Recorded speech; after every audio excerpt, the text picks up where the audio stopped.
do, according to this fellow from the 13th century? Pretend to make an attack on a castle. Pretend to make an attack on a castle. I think we got under here just the right time. Well, apparently minstrels were not just musicians. They were expected to entertain in all manners of ways. So now I'm getting a little scared, but I think I can handle this. Attack on a castle. Here we go. Ah! How's that? Good? Good. Oh, good. I got my. Okay, I'm on a roll now. What is next on the minstrel list? I've attacked my castle. Balance apples on the points of knives. Balance apples on the points of knives. Of course. That is something that a minstrel would have to do, is it not? Well then, I just happen to have an apple right here in my knife. Yeah. Huh? Huh? Huh? Yeah. Ah, ah. I think I have this minstrel thing down now, don't I? Yes. All right, bring it on. What's next? All right. Imitate the songs of birds. Imitate the sounds of birds, of course. That's what it is.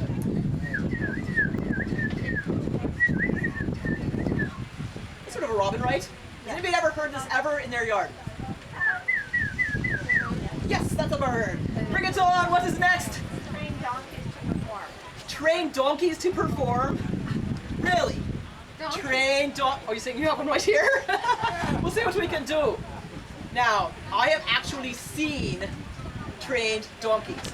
In sooth, there I was. I had the good fortune to travel to the island of Santorini in Greece. And it is a very tall and very narrow island and therefore very steep. And when you're up there looking down into your boat way down below, you say, oh, how can I get down there? Well, you have a choice. You can walk down a bazillion steps, or you can ride a trained donkey. That sounded like a good idea, right? So my companions and I were in line for the trained donkey, and we heard a commotion coming from the crowd. And we looked, and there was a donkey running by itself through the crowd, followed by a fellow waving a rope, yelling things in Greek. So, as far as I can tell, the way you train a donkey is you yell at it in Greek. Now, I did to learn, if you need to get your stuffing from the rain there, you might want to scoot. Oh, you know what? Touch your chair. Pardon me, hold on a minute. Probably just scoring in a little bit from the rain. That's probably good. All right. It's coming out a little bit side, is it? So I did take the trouble to go and learn a little bit of Greek. Does anybody here actually speak Greek? That's only the dead version. All right, so that's probably better than not. Because when I did to go learn this Greek, my eyes were all a Google when I translated it, so who knows how accurate it is. But I did learn that the way you say, stop donkey, is you say, Stamatiste, gaidaro. Stasi, gaidaro. Oh, you're the donkey? She pointed you out, you know. No. Stasi, gaidaro. So that's how you train donkeys. So I can bounce an apple with the point of a knife, imitate birds, and train donkeys. Stasi, gaidaro. Enough? Yeah. All right. How much more do we have on this fiendish list? One more thing. Tell the story of Troy. I think I can do that. First, I must see how stands the hour. If someone can get to the time faster than I, so the better. 21. All right, so. Well, that's the way to get to the audience, is it not? Come in. I will have to explain the potential impending ridiculousness to these people over here. So, yes, let's go to the ultimate, so the other one can be a little bit out of the way there.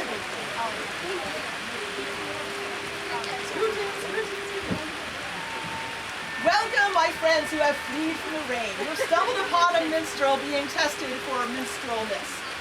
So, I'm Kathy Fay, I'm a wandering minstrel. I wandered onto the stage. I've been taking notes from a list of things that it takes to be a minstrel that was composed in the 13th century by a troubadour, not a minstrel. And it has included such things as balancing apples on the points of knives, imitating birds, training donkeys, Stamatiste, gaidaro. If you don't get that, ask me later, I'll explain the whole backstory. And now I've just been asked to recite the story of Troy. So this I will do in 8 minutes. And we're wandering after, all right. So the 8-minute version, or approximately that of Troy. Here we go, while I'm balancing an apple and training donkeys. So, it all started when the great god Zeus came down from Olympus and went up to a little upstart kind of ne'er-do-well prince of Troy named Paris. And Zeus said, Paris, I need you to choose which of the goddesses is the most beautiful, because I just can't do that myself. I'm not good with commitment. So Paris said, okay. And then Aphrodite, who is another one of the goddesses, she found out she was in the lineup, and she came up and said, Paris, oh Paris, if you pick me as the most beautiful, you can have the most beautiful woman in the world. And Paris said, yeah, that right there, ha ha, okay. So Paris picked Aphrodite as the most beautiful. Therefore, he got to go have the most beautiful woman in the world, who was, of course, Helen of Sparta. She was married to King Menelaus, so she had a husband, but that did not matter to Paris. He went on a diplomatic mission to Greece, and while he was there, he grabbed Helen and went back to Troy. So King Menelaus, so King Menelaus said, hey, that's my wife. So Menelaus decided maybe they could resolve this without major conflict. So he went over to Troy with some buddies, and they went to talk to King Priam. And King Priam's slightly less ridiculous than Paris' son, Hector. And Menelaus said, Priam, Hector, look, just give us back Helen, and we can avoid a whole bunch of shenanigans. And Priam and Hector looked at each other and said, we kind of like having Helen around, so we choose violence! So, Menelaus, when he had won Helen's hand, he had been in competition with a bunch of other guys who also wanted Helen, because who doesn't want Helen? Now, they had agreed before the competition that whoever won would get to marry her, and whoever lost would come to the aid of the husband if Helen was ever abducted. So, lo and behold, Helen has been abducted. So Menelaus goes to all those guys and says, hey losers, get your 1,000 ships. So they sailed their 1,000 ships over to Greece, or from Greece over to Troy, and they went up to the walls, and even though they had some pretty serious ancient booty kickers with them, they were not able to get into Troy. So then it was time for tactics. Now if you want to siege a great big walled city, some people might use catapults or fire or something normal, but no, clearly the best idea is to build a giant horse and get in it and hope that they get fooled. And that was the best idea they had. So the Greeks build a giant horse and a bunch of Greek soldiers get in it. And a bunch of other Greek soldiers hide in the bushes.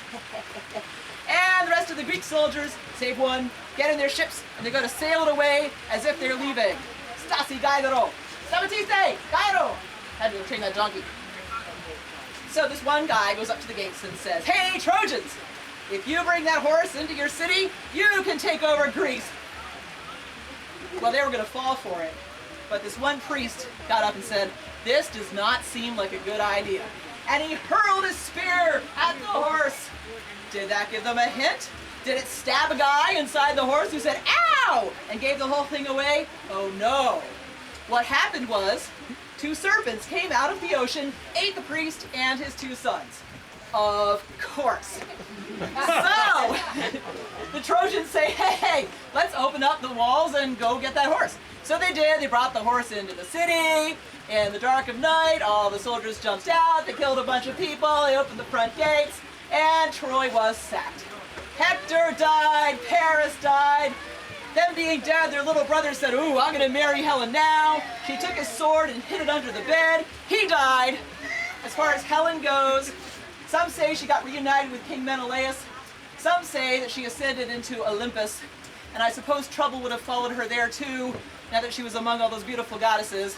But Olympus had so much trouble, they probably didn't notice. As for the Trojans, the ragged wreck of their fleet got in their ships, tried to go take over Italy.